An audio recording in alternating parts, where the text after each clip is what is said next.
भाई, यूपीएससी का एग्जाम का नाम सुने हो कभी? यूपीएससी 2026 का हमने दिया और ये रियलिटी में सिरदर्द है। ये पेपर जो सॉल्व करता है ना, उसको रात भर नींद नहीं आती है। आइए मैं आपको पूरा प्रोसेस बताता हूँ, क्योंकि कल मैं यूपीएससी 2026 का प्री दे के आया हूँ। तो वीडियो को हम स्टार्ट करने से पहले अपना चश्मा पहन लेंगे, क्योंकि कल हम इतना ज़्यादा दुखी थे कि मैं फेस टू फेस आपके साथ ऐसा बात नहीं कर सकता हूँ। और कल जो जो चीज़ मैंने फील किया उन सबको मैं जो कि आपके सामने बताऊंगा, तो मेरा शायद आँख भी भर सकता है। तो आप लोग वीडियो को प्लीज़ शुरू से लेकर अंत तक जरूर देखिएगा।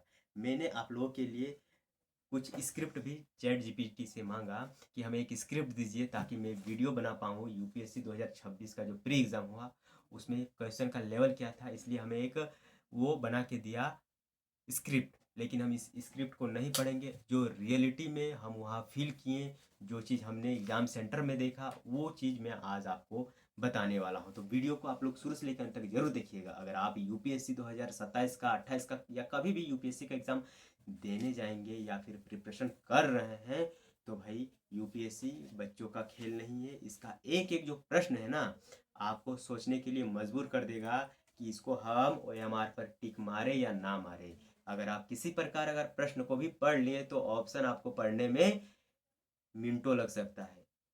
लोग बोलता है घंटों में हमें पेपर क्लियर करना है, लेकिन घंटों में नहीं, यहाँ वर्षों में पेपर क्लियर नहीं होगा। जो टॉपर आदमी होता है ना, जो टॉपर होता है, जो इंटरव्यू फेस किया है, वो भी 100 प्रश्न कभी नहीं किया है। 100 प्रश्न की बात, यहाँ लोग 2026 का जो प्री है इसमें 90 प्रश्न, लोग सोच रहा था कि 90 प्रश्न हम बना के आएंगे, इजी पेपर आएगा। लेकिन बहुत से बच्चों का 9 भी प्रश्न सही नहीं हुआ है। 9 प्रश्न का बात बोल रहा हूँ। इतना टफेस्ट प्रश्न इस बार जो कि बनाया गया था। ये पेपर है सीसेट का। सीसेट जो कि हम बाद में आएंगे। सीसेट आप लोग जानते हैं जो सेकंड टाइम होता है, और ये हमारा जीएस पेपर 1। तो इसका पहला प्रश्न आपको मैं बताता हूँ कितना टफ था। बहुत सारे बच्चे तो छोड़ दिए होंगे। इसका शब्द ही कुछ इस प्रकार है, देखिए यहाँ पे लिखा हुआ है क्या, तुंगरुलु हुला। क्या तुंगरुलु हुला? नाम सुन के आपको कोई मजाकिया लग रहा होगा, लेकिन मजाकिया नहीं है। यूपीएससी का रियलिटी कुछ ऐसा है। टॉपेस्ट एग्जाम इसको इसीलिए बनाया गया है ताकि बच्चे इससे डरे। डरे नहीं, डरना का कोई बात नहीं है। इसका शब्द ही इस प्रकार है जो बच्चे को डरा देता है। कुछ कुछ इसमें शब्द आपको ऐसा नजर आएगा जो आपने कभी सोचा नहीं होगा। एक मैंग्रो करके प्रश्न आया था, मैंग्रो नाम सुने होंगे। तो मैंग्रो का एक अलगे शब्द हमें देखने को मिला है। अगर यहाँ मिल जाएगा तो मैं आपको बताऊंगा। ओके, तो फिलहाल हम वीडियो को जो कि कंटिन्यू करते हैं। कल का प्रश्न बहुत टफ था, बहुत ही टफ था। लोग 40 प्रश्न नहीं कर सके सही सही से। हमने तो किसी प्रकार टान घिंच के कर दिया, लेकिन 100% हम गारंटी नहीं लेते हैं कि हमारा प्रश्न सही होगा। बहुत कम ही प्रश्न हमारा सही होगा मुझे लगता है। और मुझे पता था कि प्रश्न हमसे नहीं बनेगा, लेकिन हम फिर भी गए थे पेपर को चेक करने के लिए कि क्या ये रियलिटी में एक टफेस्ट एग्ज़ाम है। तो हाँ, ये टफेस्ट एग्ज़ाम है, बहुत टफ है, बहुत टफ। आप लोग बोलते हैं ना अल्ट्रा प्रो मैक्स टफ, वैसा ही ये अल्ट्रा प्रो मैक्स टफ था। तो इसमें आपको जो जो प्रश्न सॉल्व आप किए हैं वो सॉल्व करने का एक तरीका होता है। अगर आप सोचेंगे ना कि नहीं, हम इतना सारा बुक जो है इसको पढ़ के चल जाएंगे पेपर देने के लिए, मेरा पेपर निकल जाएगा, नहीं। ये जो पेपर है ये माइंड से खेला जाता है। इसमें क्वेश्चन को ऐसा बनाया जाता है, ऑप्शन को ऐसा बनाया जाता है कि बच्चे को लगता है कि हम कौन सा टिक मारे, ए मारे, बी मारे, और लास्ट में उसका ओ एम आर जो है ना वो भी गलत हो जाता है। ए की जगह वो बी भर देता है। तो सोचिएगा थोड़ा इस पेपर के बारे में। आप थोड़ा सा पीवाईक्यू को एक बार सॉल्व कीजिएगा। पीवाईक्यू सॉल्व करने से फिर कुछ नहीं होगा, सिर्फ आप उससे क्वेश्चन को मैच कीजिएगा, क्वेश्चन का लेवल किस प्रकार का है, क्योंकि ये हर बार चेंज करता है। इस बार तो हमें अलग ही प्रश्न देखने को मिला। प्रश्न कुछ इस प्रकार था कि कथन एक, कथन दो सही है और कथन एक जो है ये वाक्य में सही होगा, कुछ इस प्रकार का प्रश्न इसमें था। याद नहीं रहता है। जब हम पेपर 1 को दे के निकलते हैं ना, तो आप लोग को समझ में आएगा कि भाई हम कहाँ बैठे थे, कौन सा दुनिया में थे। 2 घंटा जो है ना हमें बहुत ही कम लगता है। आप सोचते हैं कि 2 घंटा में पेपर आराम से हो जाएगा, लेकिन नहीं, आप 50 क्वेश्चन तक जाते जाते थक जाएंगे। एक प्रश्न आपसे नहीं बनेगा, आप डिप्रेशन में चल जाएंगे। एग्जाम सेंटर में जैसे आप बैठेंगे ना पेपर को सॉल्व करने के लिए, डिप्रेशन में चल जाएंगे। वहाँ वैसे सीसीटीवी कैमरा लगा हुआ नहीं रहता है, ऐसे ही नॉर्मल टीचर लोग जो कि आपस में बातें करता है, घूमता है। और आप लोग को स्वतंत्र छोड़ देता है, पता है कि प्रश्न तो बनेगा नहीं। तो इसीलिए मैं आप लोगों से निवेदन करता हूँ, अगर आप लोग यूपीएससी 2026 27 26 तो पार हो गया, 27 28 कभी भी अगर एग्जाम देने जाएंगे तो अपने माइंड को शार्प रखिए। ये जो हमारा पेपर है सिविल सर्विस एग्जाम का है, इसमें आपको 24 घंटे 24x7 जो एक शब्द आप देखे हैं यहाँ वहाँ, यानी 24 घंटा 7 दिन जो एक्टिव रहता है, उस प्रकार आपको एक्टिव रहना है। कहाँ से प्रश्न आ जाए कोई प्रिडिक्ट नहीं किया है। मौसम विज्ञान भी इसके सामने फेल है। मौसम विज्ञान में क्या होता है, बोला कि 3 घंटे में बारिश होगा और 5 मिनट में बारिश हो गया। आता है कि नहीं, आपके मोबाइल में मैसेज आता होगा कि 3 घंटे में आपके यहाँ पे आंधी तूफान आने वाला है, लेकिन 10 ही मिनट में आ जाता है। सेम वैसा ही यूपीएससी का जो प्री पेपर है ये है। अगर इसको कोई पास करके मेंस में चल गया तो फिर भाई वो जीत गया। यहाँ पास होना बहुत आवश्यक है। यहाँ जो भी पास हो गया वो तो मेंस आराम से निकाल देगा, बट यहाँ पास करना किसी का बस का बात नहीं है। हाँ, तुक्का मार के बहुत कोई कर लेता है, और जो टॉपर लोग होता है ना, वो 100 में से मिनिमम प्रश्न बनाता है, मिनिमम प्रश्न। अगर आप सोचते हैं कि नहीं मैं 100 में 90 मार दूंगा, तो आप लोल है, लोल। जितना आप कम प्रश्न करेंगे उतना आप ज़्यादा इसमें नंबर ला पाएंगे। अगर आप गलती से भी एक प्रश्न को ऐसा वैसा भर दिए तो आपका गया। एक प्रश्न यहाँ सॉल्व करने में लोगों का पसीना छूट जाता है। अब आइए हम बात करते हैं सीसेट पेपर का।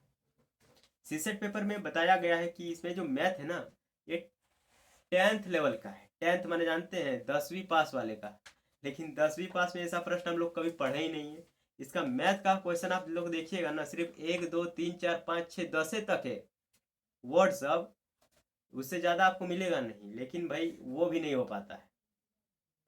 उसके बाद रीजनिंग की बात करें तो रीजनिंग जो रेलवे में आता है, जो हमारा बैंकिंग में आता है, उससे ये कितना टफ है आप लोग, मतलब बैंकिंग वाला जो रेलवे वाला स्टूडेंट है वो तो इन सब प्रश्नों को देख के ही उसका पसीना छूट जाएगा। कहाँ कहाँ से आवाज़ निकलेगा उसको खुद नहीं पता है। और हम बात करें कि सीसेट को फिर पास कैसे किया जाता है, तो सीसेट पास करने का एक ही तरीका है हमारा, कॉम्प्रिहेंसिव। कॉम्प्रिहेंसिव नाम का एक है इसमें, तो यही सब पास कराने का एक जरिया है बच्चों को, जो कि हमें बस इसमें पास ही करना है। 27 नंबर अगर हम इसमें किसी प्रकार ला लिए, 27 प्रश्न अगर सही कर लिए, तो फिर हमारा जो 66 पास मार्क है इसमें सीसेट पेपर में, वो आराम से हमारा क्लियर हो जाएगा सिर्फ कॉम्प्रिहेंशन से। तो हम जो कि कॉम्प्रिहेंशन ही करके आए हैं, लेकिन इसमें भी बहुत सारे ऐसे कॉम्प्रिहेंशन हमें देखे जो कि भाई दिमाग से बाहर था, लेकिन कॉम्प्रिहेंशन को पढ़ने के बाद हमें लगता है कि क्या लिखा है, वाह जियो लाला जियो। तो उस प्रकार का हमें कॉम्प्रिहेंशन पढ़ने के बाद लगता है।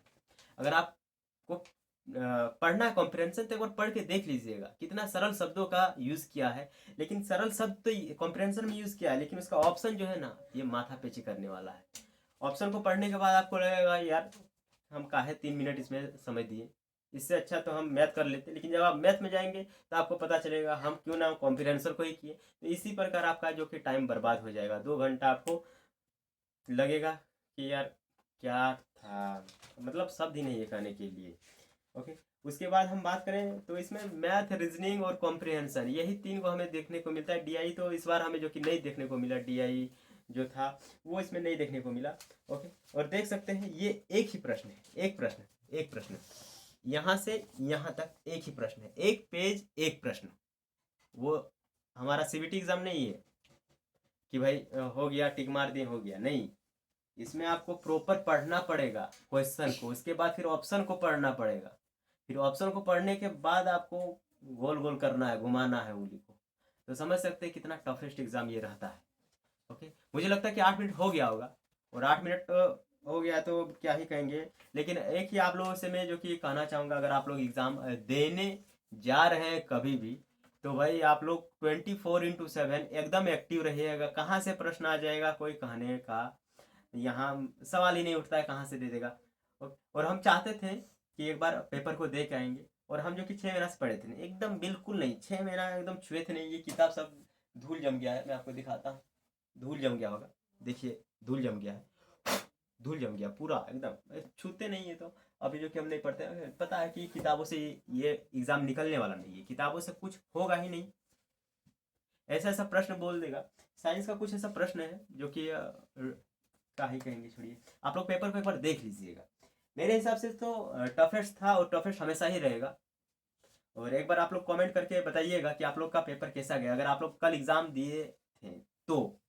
नहीं, और अगर आप लोग कभी देंगे 27, 28, 29 में देंगे, तो एक बार बताइएगा कि आपके अनुसार यूपीएससी क्या लगता है, सरदर्द लगता है या फिर लॉलीपॉप लगता है। ओके, कमेंट जरूर कीजिएगा। तो अब चश्मा को जो कि मैं उतार देता हूँ। ओके, पसीना पसीना हो गया हूँ। तो एकदम ऑनेस्ट रिव्यू, हम चैट जीपीटी से जो कि प्रॉम्प्ट मांगे थे आप लोगों के लिए, ये शायद मैंने आपको बताया वीडियो के स्टार्टिंग में, नहीं बताए थे। प्रॉम्प्ट भी मांगे आप लोगों के लिए कि एक हमें प्रॉम्प्ट नहीं, स्क्रिप्ट, प्रॉम्प्ट आ रहा है अभी तो भाई, प्रॉम्प्ट ही चल रहा है सारी जगह। तो हम स्क्रिप्ट मांगे कि हमें एक यूपीएससी के लिए वीडियो बनाना है 2026 में जो एग्ज़ाम हुआ है, तो हमें एक प्रॉम्प्ट स्क्रिप्ट चाहिए। ओके, देखिए शब्द नहीं निकल रहा है, कल का इतना डिप्रेशन मेरे दिमाग में भरा हुआ है, और ऊपर से रेल में माथापच्ची हो गई, इतना भीड़। ओके, तो कोई बात नहीं, वीडियो को आप लोग जरूर लाइक कीजिएगा। एग्ज़ाम नहीं अच्छा गया तो क्या हुआ, आप लोग का सपोर्ट है तो यूट्यूब से पैसा कमाएंगे। एक हम नया वीडियो लाएंगे, एक पवन सिंह का मस्त गीत है, उसके अनुसार आप लोग को चलना है। तो अगर आप लोग उस गीत के अनुसार चलेंगे ना, तो आप लोग अमीर बन जाएंगे। जितना आप लोग यहाँ वहाँ टाइम वेस्ट करते हैं, उससे बढ़िया आप पवन सिंह का जो गीत है उसको फॉलो कीजिए, मज़ा आएगा। चलिए, थैंक यू।